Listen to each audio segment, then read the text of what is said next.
el gobierno de La Habana negocia por encima de lo que sea para conseguir el dinero que necesita. Quiero analizar este tema y el estado actual y futuro de la economía cubana con el experto Elías Amor, a quien le doy las buenas tardes, muy agradecida por tenerte aquí en Cubanet. Elías, ¿cómo estás? Muy bien, muchísimas gracias por la invitación a estar aquí en tu programa y encantado, vamos, encantado de poder colaborar con ustedes. Es un gusto, Elías, pero ¿qué pudiera acarrear para la economía del país este anuncio de la dictadura cubana de reabrir sus fronteras en el mes de noviembre? Bueno, la economía cubana lleva realmente en una situación de absoluta escasez de liquidez internacional, fundamentalmente la que obtiene del turismo, pero también de otras fuentes, como la exportación de mercancías, incluso la venta de médicos no está yendo bien y no están realizándose los contratos y los acuerdos que inicialmente tenían previsto. Es decir, no llega dinero de fuera a Cuba, no llega esa divisa que el gobierno comunista luego necesita para comprar todo tipo de productos en el exterior que no se fabrican por la economía cubana. Entonces llevan así, pues mira, fíjate, la cosa empezó a ponerse mal en el segundo semestre del año 2019.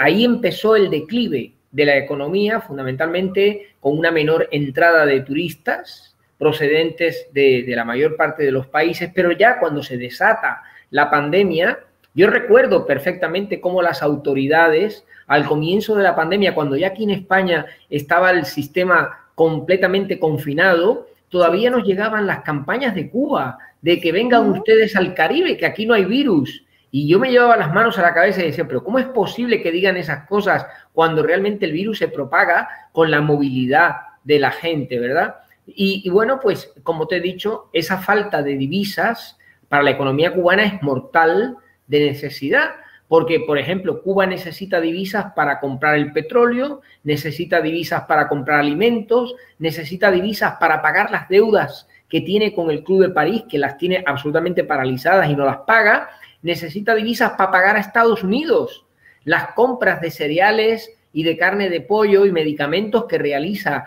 Cuba todos los meses a pesar del embargo y del bloqueo y todo este tipo de cosas. Con lo cual, como no tienen dinero, como no tienen divisas, porque lo que hay es poco para las necesidades que tiene la economía cubana no está funcionando, está colapsada y no es extraño que ya empiecen ellos, digo los dirigentes, a ponerse nerviosos y a tomar este tipo de decisiones como es abrir la economía cubana a partir del 15 de noviembre, que me parece que es una barbaridad.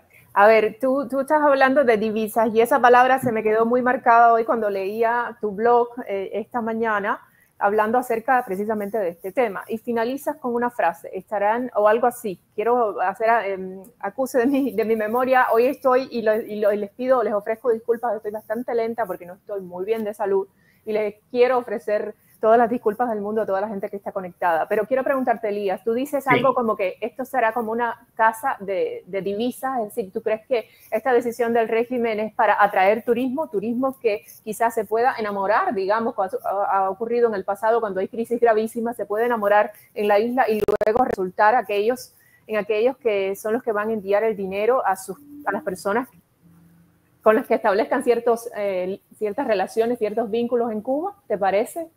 No, el turismo mundial en el que está inserta Cuba, porque Cuba es un país que ha apostado por el turismo, podía haber apostado por el azúcar o podía haber apostado por otras actividades, pero ha apostado por el turismo. El turismo mundial, según los informes de la Organización Mundial del Turismo, no recuperará los niveles anteriores a la pandemia hasta bien avanzado el año 22 y en algunos países hasta el año 23.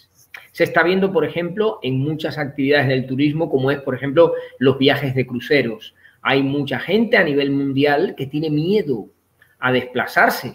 ¿Por qué? Porque el coronavirus está ahí. Y aunque haya mucha gente ya con las 2 vacunas y con los tratamientos y con las precauciones y el pasaporte COVID y todas esas cosas, la gente tiene miedo y mucha gente se está intentando adaptar a una nueva situación para todos desconocida.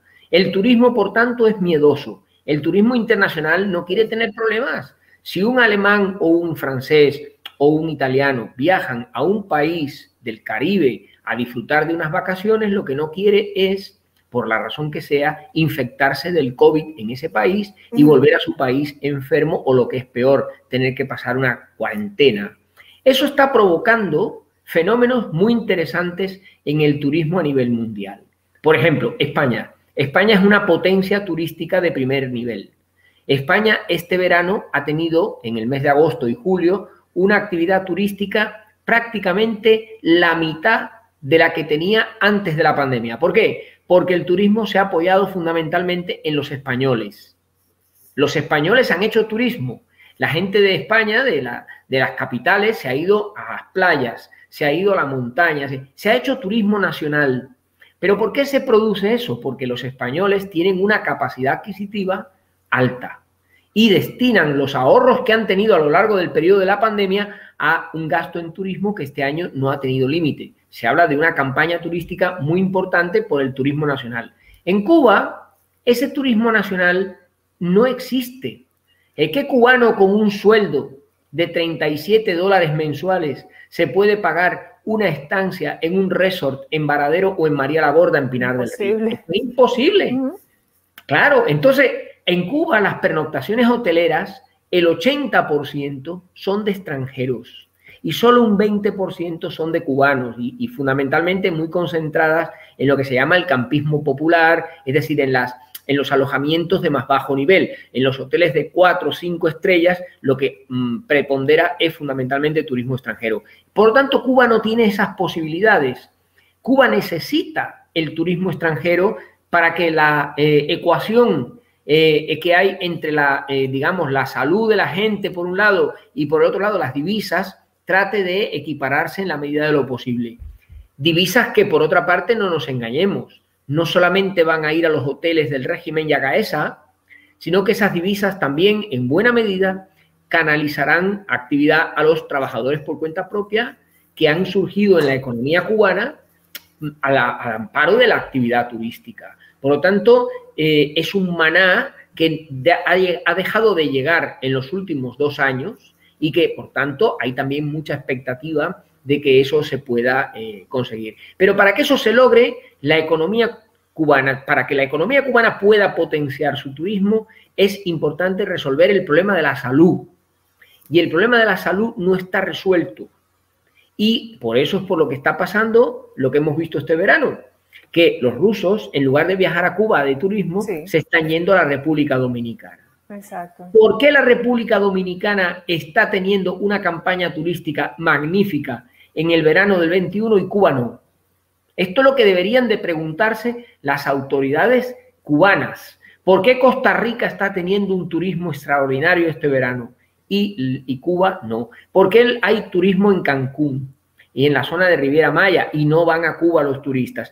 Este es el debate.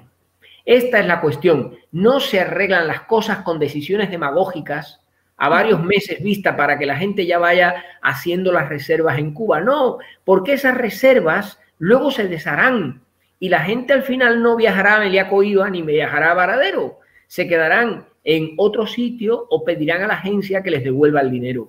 Y esto tampoco es razonable desde el punto de vista de la gestión económica. Es decir, que va a ser un fracaso, como sea, sería un fracaso porque realmente nadie quiere exponerse a una situación de enfermarse y menos en la isla de Cuba, por muy turista que seas. Elías, ¿qué vaticinas tú?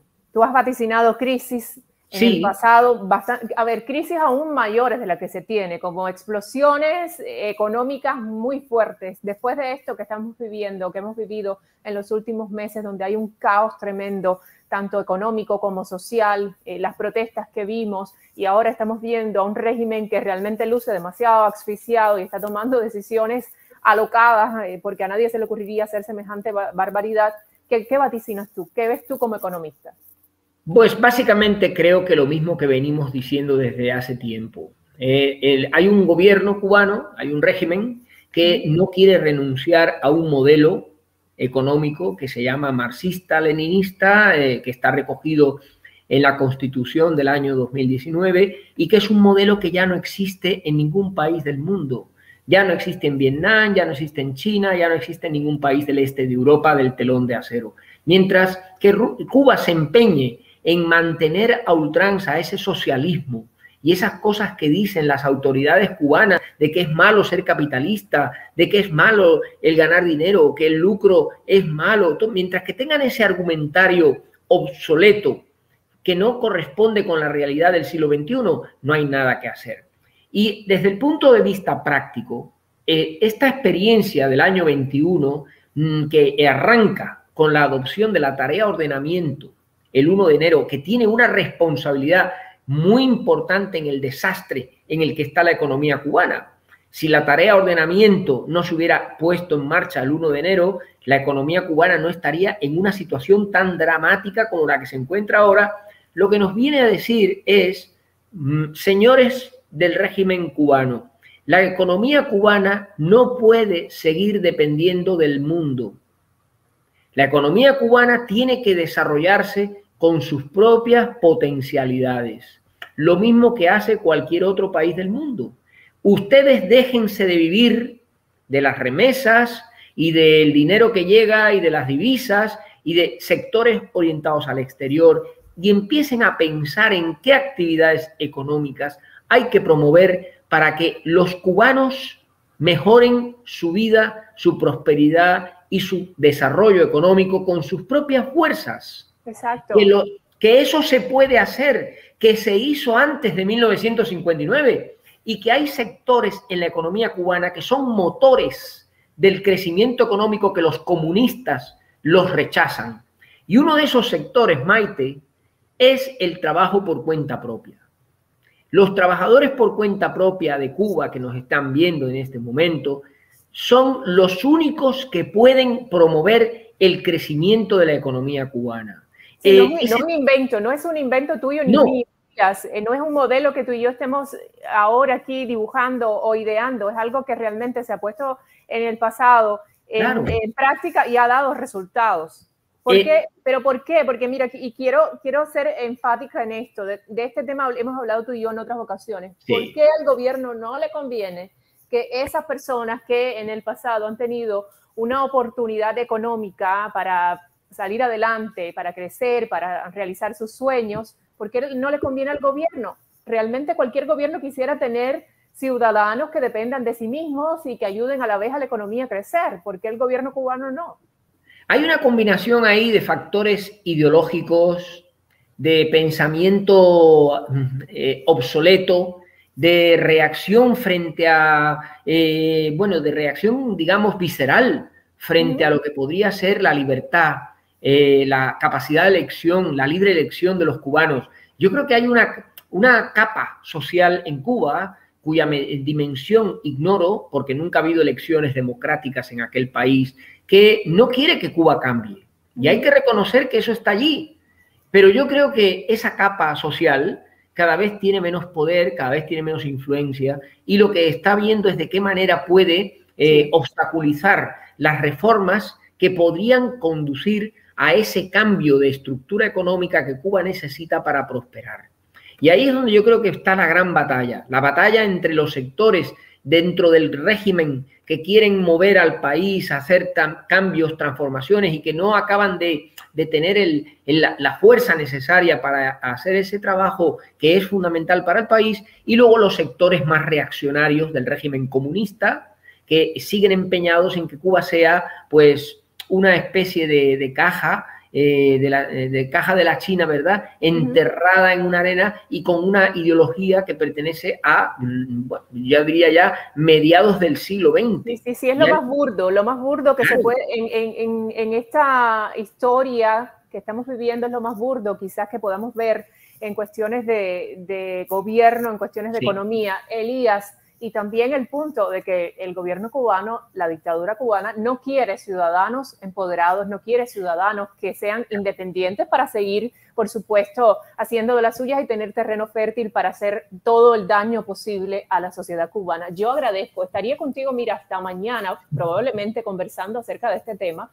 No tendríamos para cuándo acabar, tristemente, pero es la realidad que está viviendo el pueblo cubano en este momento, una realidad destructiva en todo sentido, y como tú dices, no vemos la esperanza y ni vemos el final del túnel con luz para los cubanos. no vemos resultados. Ni siquiera los ve tampoco la CEPAL, que es la Comisión Económica de Asuntos Económicos de América Latina, que acaba de sacar unas proyecciones para la economía cubana que a mí me han sorprendido y que en absoluto suponen que la economía cubana vaya a superar la actual pandemia y crisis que viene registrando desde el año 2019.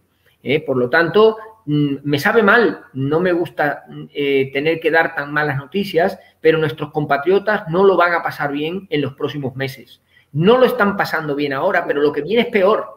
Es decir, estamos ante un punto en el que la economía cubana ya colapsó y ahora cualquier protesta social, cualquier estallido, viene ya a continuar lo que ya ocurrió el pasado 11 de julio. Y yo creo que el régimen no tiene ni la visión, ni las ganas, ni la capacidad para llegar a una solución sentándose a hablar con los cubanos y viendo a ver cuáles son las mejores soluciones que hay que tomar, que están claras. Aquí no hay que inventar nada. Yo quiero transmitir el mensaje de que la economía da recetas perfectamente válidas y fáciles de llevar. Fáciles no, pero fáciles en el sentido de que se pueden llevar a la práctica para sacar a la economía cubana de la actual situación en la que está. Pero hay que hacerlo. Claro, si se quiere hacer con voluntad, se puede conseguir. Gracias, Elías Amor, economista, siempre por tu acertadísimo análisis sobre esta situación que vive la isla de Cuba.